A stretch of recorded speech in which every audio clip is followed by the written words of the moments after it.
Hi everyone, welcome back to the more YouTube channel. It's Chris back with my rant stroke thought of the day.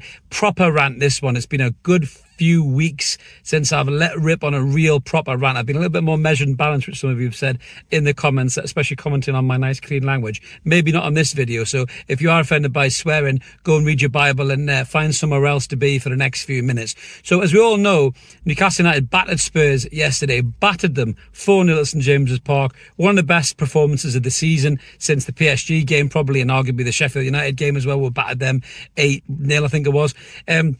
So a great performance by Newcastle United, and you would have thought for once we would have had a little bit of credit from the mainstream media, a little bit of focus, a little bit of attention as to how clinical and how dominant we were in that game. Oh no, that's not what happened whatsoever. So any Newcastle United fan like me who was really keen on tuning into Match of the Day to see what I had to say about it last night would have been really disappointed, because Match of the Day scored a massive own goal with the way they covered this game and the shit level of punditry that was delivered. And it's really disappointing because Alan Shearer wasn't there. It's always disappointing when Big Al isn't there, because not just from a Newcastle perspective, but I feel for other teams in the Premier League, I think he's very impartial. He gives people credit where it's due, and I think a lot of the other pundits on Match of the Day can't be accused of that, especially that walking fucking wet wipe that is Martin Keown, and the way he talks. What a boring, monotone twat he is, and the way he covered this game was dreadful. But Gary Lineker and Mika Richards, who are 2/3 of the rest of football trio with Alan Shearer, who I really like what they do, massively let themselves down as well. So the game finished obviously 4-0, and you saw fuck all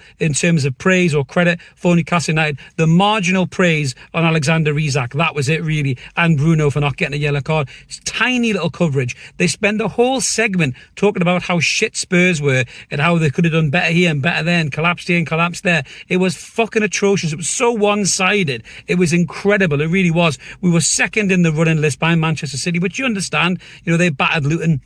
They're going for the title. You'd expect them to be first in the picking list, because everybody loves City and everybody loves Pep. But the fact that we were second, you thought, oh, they're going to give us a little bit of credit here.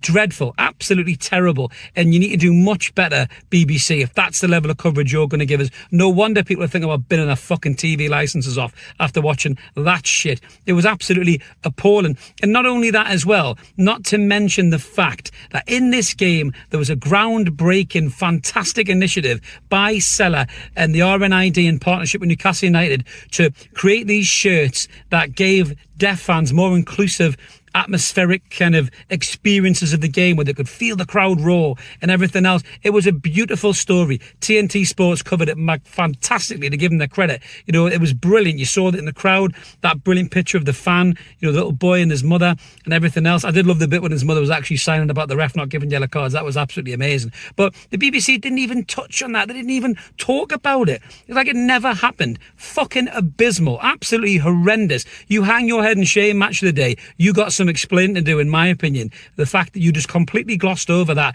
Either it's your producer's fault, or it's Lineker's fault, or somebody's fault, but you fucking dropped the real clanger there, and you come across like a right bunch of greedy six biased wankers. You really did. Just like the kind of shit we'll probably see on Sky Sports Monday Night Football as well, where they'll spend a whole segment talking about how Spurs have blown their top 4 chances and how Manchester United have blown their chances as well. And that's another thing that pisses me off as well. They won't give Bournemouth the credit. Bournemouth were all over them in that game. Manchester United only got back into that because of a bullshit handball and a penalty that was turned into a free kick. They should have lost that game 3-2 in most people's opinions. But Sky won't cover that. They'll just talk about how Manchester United have got problems here, there and everywhere, and Ten Hag's job's under pressure, and but they won't talk about anybody else. I mean, fuck me. They were more interested in talking about Manchester United's chances of getting top 4 a few weeks ago than Aston Villa's, and they've been ahead of Manchester United every step of the way this season. They're not giving people like Villa credit, they're not giving people like Newcastle credit, they're not giving people like Bournemouth credit. It's the greedy six bias that exists in the mainstream media,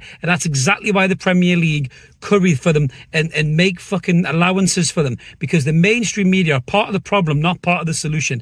They creating this monster of this horrible big six clique that they all talk about. Sky are a massive perpetuator of it. You see it all the time, and it makes you want to spew on your shoes. But for Match of the Day to do that as well, the show that's free for everybody, the show that you shouldn't have, nailing their colours to one mast or the other is absolutely fucking disgraceful. And I am massively disappointed in the match of the day, and I think they should come out and explain why they didn't cover that game with enough credit in terms of talking about the other side that was 4-0 winners, by the way, and the fantastic initiative by Sella and the RNID as well. So yeah, I'm really pissed off with it. I think a lot of Newcastle fans are as well. This is just the whole us and them culture. It isn't just us. Aston Villa feel it, West Ham probably feel it, Brighton feel it, Bournemouth feel it, Forest feel it. Every other team in the league feels that they get completely overlooked for the greedy six by every single mainstream media outlet, be it Sky, be it TalkSport, be it 5 Live, be it the BBC now as well. And it's an absolute fucking